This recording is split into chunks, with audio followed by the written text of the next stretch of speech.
Welcome to the $1 Billion Podcast, a weekly show about the entrepreneurial journey and making it big in any industry. We're your hosts, Joe White and Kane Daniel. Today I'm pleased to have Chelsea Bedard with us. Welcome, Chelsea. Thanks for having me. Our pleasure. For our viewers, let me give you a little background on Chelsea before we jump in. Chelsea's a mortgage agent with Mission 35 Mortgages, and it's been nearly 8 years now, right? Yeah, it'll be 8 years in November. Okay. You are known for your efficiency. That at least, that's what they tell us. We hear from our sources. You are known for your efficiency. You completed 121 mortgages, funding over $52 million last year. And to date, you've helped over 738 families achieve their goals. From what we hear, again, those little birdies, your core values, collaboration, integrity, growth, and responsibility are what drive you. And we also hear when you're not working hard with your clients, we'll find you working out at Orange Theory, reading self-help books, or cheering on your wonderful little 7-year-old son at his basketball game. Yes. So welcome, Chelsea. It's great to have you with us. I guess I want to start off by just asking you, what were you doing before this industry, and what got you into it? Before this industry, I've had a few different jobs, careers. I was a dental assistant for a year, and then I was a dental hygienist for 8 years. While doing dental hygiene, I was also a server at the Keg and Steakhouse and Bar. Okay. Yes. So what got you? I mean, it sounds like you're a people person. I owned a couple properties, so I lived in a condo and I rented out a condo, and I was very intrigued. I guess the pivotal moment for me was when I had a great boss. I went to my dentist and I said, I want to work more. I want to earn more money. Like, he was still paying me absolutely fine, but I just said, the only way that I can do this is if I start working Fridays and Saturdays for you. And he was just like, Chelsea, you're going to burn out in dental hygiene. You get bad neck, bad wrist, bad back. And I knew all that, but I was like, I'm young, I'm willing, I'm able. So then that was a no, because he really valued balance. And then I just started picking up more shifts at the Keg and working at different offices. And I just was like, I want to excel at one thing and do it well and work as much or as little at one thing. That makes sense. So how did you find out about this industry?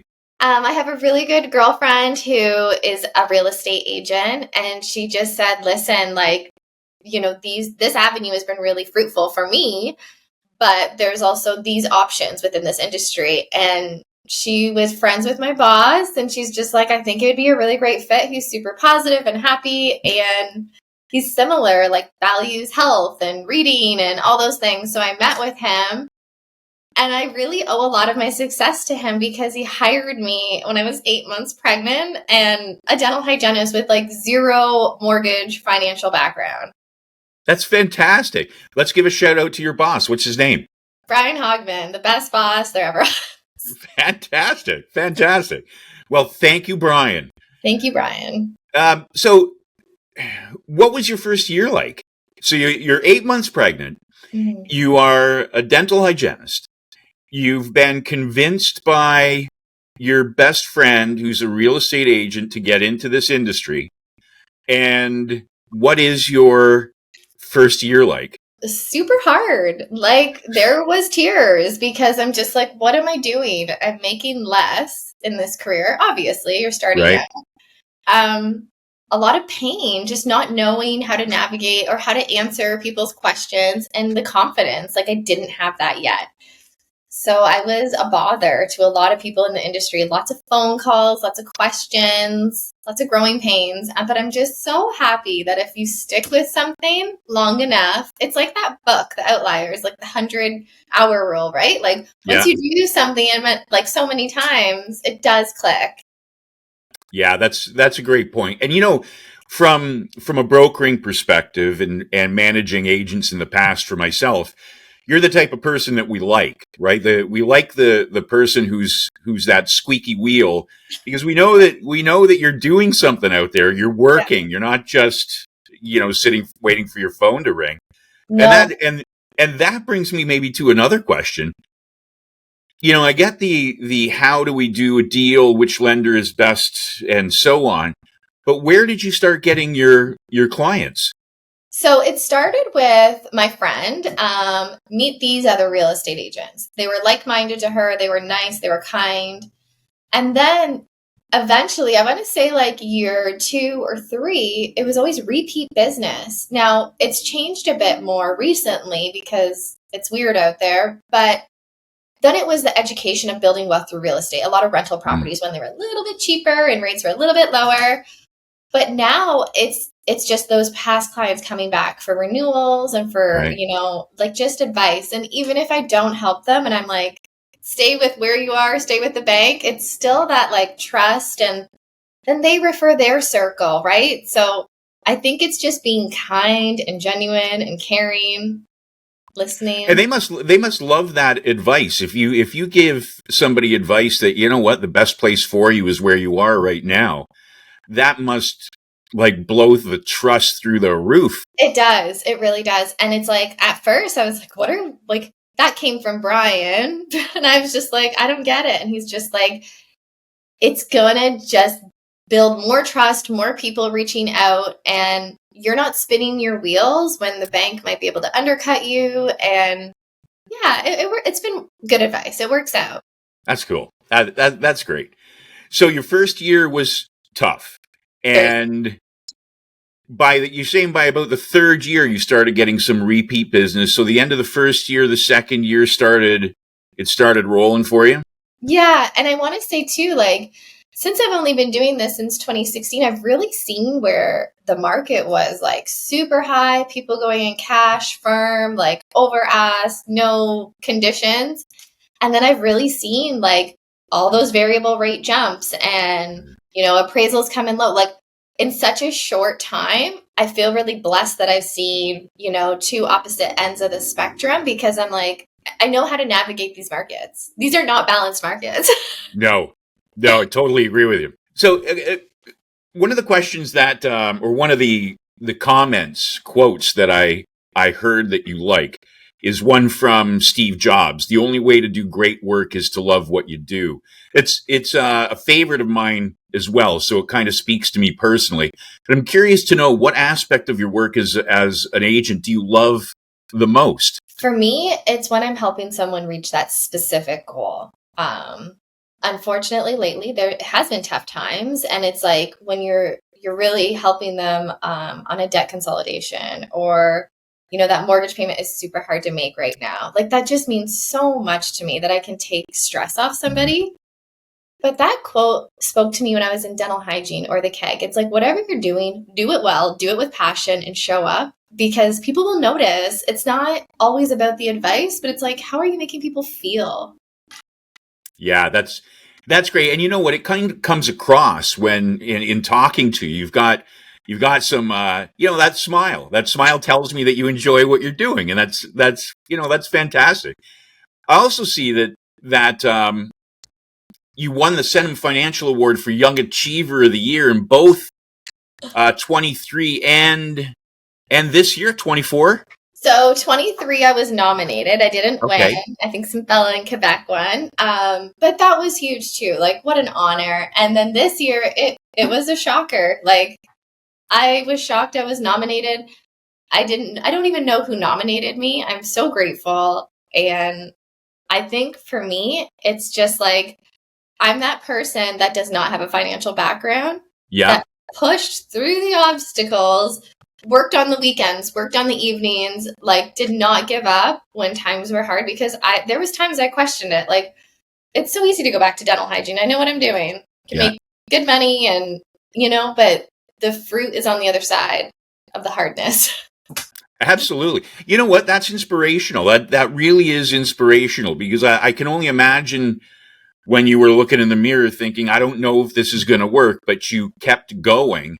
Yeah. And, with that type of mentality, what would you say to somebody who's coming into the industry, maybe at that stage, looking in the mirror, thinking, you know what, I don't think I can do this? Yeah, I think you can. It's just mindset and it's prioritizing. Like in this industry, it's super social too. There's always events or like, I don't know, like happy hours. And I really prioritize like what is going to be the right activity to do. So I do love those because you can touch a lot of people, but I like those when it's like when you're out with clients too. Mm-hmm. So I think it's just prioritizing the work and the right activities. And like you said earlier, picking up the phone, like nobody's just going to call you. I've had family members not even call me. So I'm like, hey, this is what I'm doing. Like you have to be mindful of it and be passionate about it. Yeah, that's, you know what, that is, you might as well have fun. If you're going to spend most of your time doing something as work it is, then you might as well have fun doing it, right? Yeah, absolutely. So what are your future goals and aspirations in this industry? It seems like, you know, you've done a lot so far at a young age. And like, where do you want to go? Where do you see yourself going? This question's hard. I do have a goal, a personal goal this year. And like, Brian's going to kill me because he's always like, Chelsea, like, you don't have to do that. Like, you don't have to kill yourself to do that. For 2024, my goal is to do 200 mortgages because that means I'm helping 200 individuals or families. I've never hit it. I've never come close to it. But it would, I don't know. I think I would just look back and be like, I helped 200 people or families. Like that would mean so much to me. In the future, I think I would like to be a mentor, like have a team, you know, like it's not just, I have an amazing closing specialist named Kelsey. So like we work really well together, Chelsea and Kelsey, but I would like there to be more other Chelseas and Kelseys and we all collaborate together. And it's not like, I don't want them to answer to me. Like I want it to be a team. Like we answer to each other and we help each other and we brainstorm together. That's amazing. That's amazing. Those are two fantastic goals. I mean, the first one, you know, I've always been a big believer in you build an audacious, bold goal. And if you miss it, it's okay because you're still so much further ahead than if you'd started with a small goal, right? Mm-hmm. And the fact is, I think, this is just me, I think you're going to come really close to that, if not blow by it, because the attitude of helping families really, that resonates, that comes across, it comes across from you as being authentic as well. You know, so that's great. And I think you have a lot there from that authenticity to help others, especially those coming into the industry. So I hope I see you as a team lead or a principal broker at some point in the future. That'd be cool. Yeah. So that'd be cool. One other little point here. Patent pending. Yeah. So back in 2021, I had an idea and I started this process. It's not here yet, but hopefully one day, just something to add to the roster. I don't know. I don't sit. You don't have to share any secrets or. I just like, I don't sit still. So when I'm at home, like I can't just sit down and watch a movie. I don't know. That's kind of my weakness too. Like I feel sorry for my partner. I'm probably a really annoying person to be in a relationship with, but my brain's always going. And yeah, so that's another project that I'm working on right now, and we'll see where it takes me. Okay. Well, you know what? We're gonna have to have you back once you have that patent's no longer pending, but actually out there. It's intriguing. You're leaving us with a little cliffhanger. That's nice. Thank you. So, Chelsea, before we wrap up, anything that you could tell us or any, you know, I hate to say words of wisdom because words of wisdom always strike me as you know, somebody old nearing the end of their life. I just like to pass this information on to the next generation, but you are that next generation getting going. But any words of wisdom that you have, maybe for homeowners, even in this market where, there's a lot of doom and gloom and negativity? Yeah, I would say, like, your situation doesn't define you. So if it doesn't work right now, it doesn't mean it's not going to work in a few months. Like, still get advice and still reach out, and let's do like a hypothetical pre-approval. Or I've found too, when people have been through like life situations, it's like that moment, like they're not a bad person. Mm-hmm. It's just a moment in time, right? So let's work together. I love going through people's credit bureaus with them. It just like brings me so much joy, and say, do this or change this. And then like words of wisdom, I would say, okay, this has really helped me lately. When you doubt yourself or when you have like negative self-talk, I think like I wouldn't speak that way to anybody else. I wouldn't speak that way to like friends, family, stranger, partner, son. So why am I speaking that way to myself? And try What to a great change point. that. Try to change that, right? So don't give up, move forward, and be kind to yourself. And like, yeah, shoo that inner voice away and say something positive. Say you love yourself or something. You know what? That's a magnificent piece of advice. I mean, I use some really salty language with my own self-talk, and that's probably a good piece of advice that everybody who's listening to this can take away and benefit from. So yeah, that's great. Thank you. You know what? I think that positivity, that positivity that you have, that energy that you have, is going to drive you close to that 200, if not past that mark. So, you know what? I really thank you for your time today. I can't wait to talk to you near the end of the year and see where you're at. We're going to follow up with you on that patent, and we're going to follow up with you to find out how close or when you, let me just say, when you break that 200 mark this year. Oh my we God. want to be there for that. You're the best. I feel like I need to talk to you every day. Absolutely. You know what? We're always around. We're always here. We love talking to positive people like yourself that have a love for this industry and just a love for what you do. And again, going back to that whole helping 200 families, that is, that is really, I don't know how to put it, but it's just uplifting. Yeah, it's putting others before yourself too, because I know, everything takes time, right? Mm-hmm. So I'm committed to it and I want to do it. Amazing. Mm-hmm.